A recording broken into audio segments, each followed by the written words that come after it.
Let's not meet notes on a murder. I'll try to keep this as accurate as possible, but it's been shoved deep in my memory bank for years. Certain details are fuzzy, but here goes nothing. A little over a decade ago, I was working for the local cable/internet company. I was fresh out of high school and it was my first real job. I should mention that sometime in my preteen years I developed a habit of snooping through people's things. Whether it was at a family member's house or friends, I would always manage to slip away into people's rooms/closets/bathrooms, etc. and poke around, looking for secrets and hidden items. I would never steal anything, just take mental note of the things I found and put them back without leaving a trace. So as you can imagine, landing a job that placed me in people's houses to install cable was almost guaranteed to stir up a desire to indulge in my long-forgotten habit. When installing wires for TVs and computers, I'd end up in crawl spaces, closets, behind desks, and sometimes under beds to reach outlets and such. I'd stumble on things like pee collections, embarrassing personal hygiene products, and a more than few times extremely large collections of toys. After a while, it went from stumbling upon these things to outright looking for them. Most homeowners were too lazy to follow me from room to room, so they'd either be downstairs or outside in the yard while I went about doing my job. Like I said, I wasn't taking anything with me, just observing. About 4 to 5 months into me working this job, I ended up at a woman's house. She was in her late 20s or early 30s, I'd guess. White with sandy blonde hair and a sort of hippie/bohemian vibe that was popular around my area, mixed with a bit of emo. Weird combo, I know. She had a pretty big house for a single person, 3-bedroom, 2 baths and multiple living areas, but it appeared that she was the only one living there other than her cat, who would occasionally run by as I was doing my job. She let me know that she'd be outside on her porch and to let her know if I needed anything.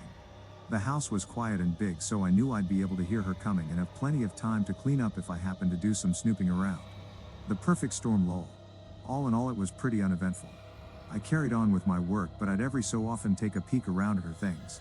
She was pretty hot to me, so I probably would have been excited to find something that would allude to her sexual side. But no such luck. Just papers, knickknacks, some stuff that appeared to be schoolwork. But peeking out from her pillow was a notebook. Similar to the old cow print ones we'd use in school. I knew for sure, given the placement, it had to be a diary of some sort. I looked around to make sure she was still outside and then cracked it open. Boring. The first few pages were random notes, planning, grocery lists. Far from the scandalous journaling about sexcapades and one-night stands that I'd hoped for. Just as I was about to put it back, I turned the page and saw a few words that caught my eye. Something's along the line of panic/anxious/safe. With concern/excitement, I went on to read a detailed story written in first person about her hitting a man over the head, realizing he wasn't conscious, recruiting help, cleaning up the mess, and dumping the body in a nearby river. She also journaled about the anxiety and paranoia she was feeling about everything that happened and the stress of sharing the secret with the person who helped her dump the body.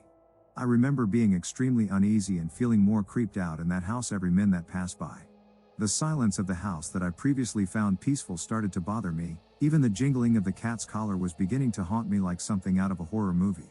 I was terrified that I'd be caught and she'd take me out to ensure I wouldn't tell about what I read, but I managed to power through the job and get the hell out of there. On the drive home, I managed to convince myself that I probably just stumbled on her notes or an excerpt from some fictional novel she was writing. It did read more like a novel than a personal diary passage. But honestly, there's no telling. I laughed it off with a few friends later on and never spoke much of it again. It's been so long I can barely remember the woman's face, her house, or even the town. But for my sake, possible murderous hot hippie chick, let's not meet.